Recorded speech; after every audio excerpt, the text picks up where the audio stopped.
Foram precisos quase 100 cadeados para fechar os portões da Universidade de Coimbra.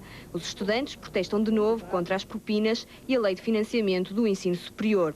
Hoje e amanhã, 2 dias de greve às aulas, um protesto que decorreu sem incidentes. Estou a correr bastante bem, a Direção-Geral tem tudo bastante organizado, temos os calendários coturnos todos organizados, temos as relações de combate para o caso das pessoas que estão aqui há muitas horas, por exemplo, estou aqui desde as 7 horas da manhã, e, em princípio, está a correr tudo bem, não estamos com qualquer tipo de problemas. Constato, todavia, com satisfação, que houve uma certa flexibilização e que há um entendimento, digamos assim, razoável por parte dos estudantes, no sentido de não impedirem, digamos, o funcionamento da universidade para além da área que lhes é própria, que é a área estudantil.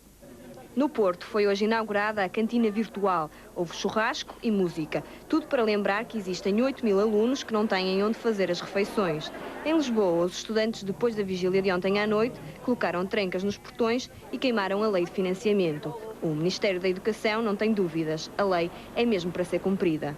Não vejo razão para estas contestações, naturalmente. Os estudantes têm todo o direito de as fazer. É um direito que lhes assiste, dentro do quadro democrático, como se espera.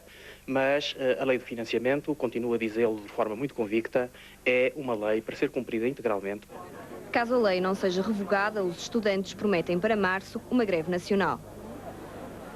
Alunos descontentes, professores satisfeitos. Hoje ficou o acordo com o Ministério da Educação. No próximo ano letivo, os professores contratados vão poder candidatar-se a 15.000 vagas no ensino. O acordo foi assinado entre o Ministério e os 3 sindicatos que representam os professores, a saber, FNE, SINDEP e FENPROF. 1.500 docentes serão para o pré-escolar, 3.500 para o primeiro ciclo e os restantes 10.000 serão distribuídos pelo segundo e pelo terceiro ciclo do ensino básico e secundário. O salário mínimo nacional vai aumentar. Para já ainda não há valores certos, mas as previsões apontam para uma subida entre 2,75% e 4%. A garantia foi dada por Ferro Rodrigues hoje aos parceiros sociais, mas sindicatos e patrões receberam a proposta de maneira diferente. A reunião foi curta. O Governo apresentou 3 cenários alternativos para o aumento do salário mínimo nacional. O Governo terá que levar em linha de conta esses objetivos sociais e também os objetivos económicos e os grandes objetivos nacionais de prosseguir um processo de controle da inflação e de melhoria das condições no mercado de emprego na fixação do salário mínimo. Para já ele está em 56,700, mas pode subir consoante as propostas para os 58,300 ou para os 59,400. Para os sindicatos, só o maior aumento convence. Os valores do salário nacional são mais baixos da Europa e estão, de facto, no limiar da pobreza. Abaixo do limiar da pobreza. O Governo deve fixar depressa, portanto, nós esperamos que o fixe à volta do terceiro cenário, que é, aliás, o que mais se aproxima da nossa proposta. Mas a CIP não quer nem ouvir falar de um aumento do salário mínimo a nível nacional. Nós achamos que essa matéria deve ser discutida ao nível dos setores e ao nível das empresas e, portanto, não embarcamos nessa conversa do salário mínimo a nível nacional. A última palavra será do Governo, em Conselho de Ministros, até ao fim do mês. Em Bruxelas, a União Europeia discute o envio de uma missão para a Argélia. O objetivo é estudar a melhor forma de combater o terrorismo. Em 13 dias de Ramadão, os mortos ultrapassam já o milhar. Só no último massacre de Sidi Ahmed, o número de vítimas poderá atingir as 400. A notícia na segunda parte de 24 horas.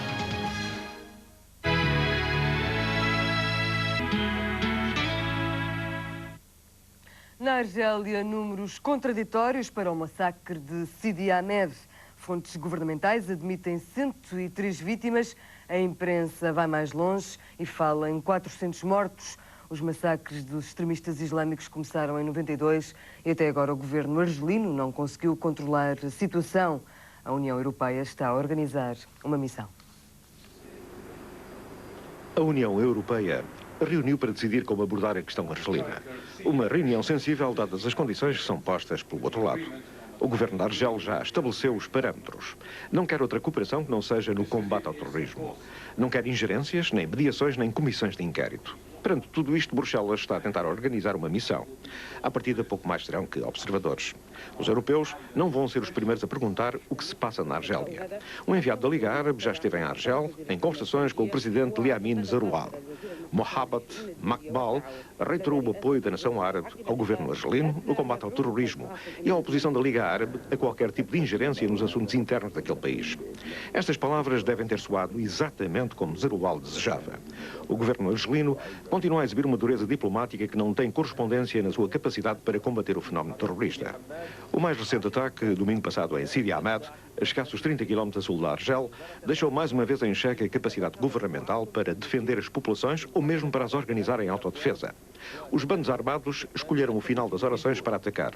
Lançaram uma bomba num cinema onde se encontrava a maior parte dos homens e foram avançando de casa em casa, matando e queimando a seu bel prazer.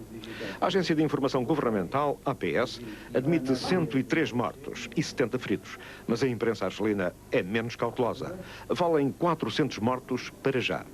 Qualquer que seja o número correto, este será sempre o maior massacre cometido num só ataque durante esta guerra civil entre extremistas islâmicos e governo.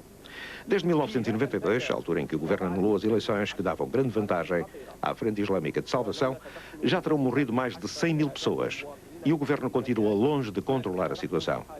Os mortos de Sidi Ahmed não serão, infelizmente, os últimos. Em Chiapas, a crise está longe de chegar ao fim. O exército mexicano deteve os polícias implicados na morte de uma mulher durante uma manifestação pró-zapatista.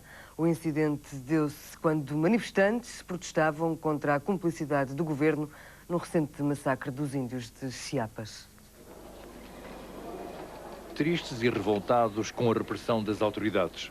Foi com este sentimento que centenas de índios pró-zapatistas acompanharam o funeral da jovem mãe que foi abatida pela polícia durante uma manifestação. Na manifestação ficou também ferido o seu filho de 3 anos. O incidente deu-se quando a polícia abriu fogo sobre um grupo de manifestantes. Os índios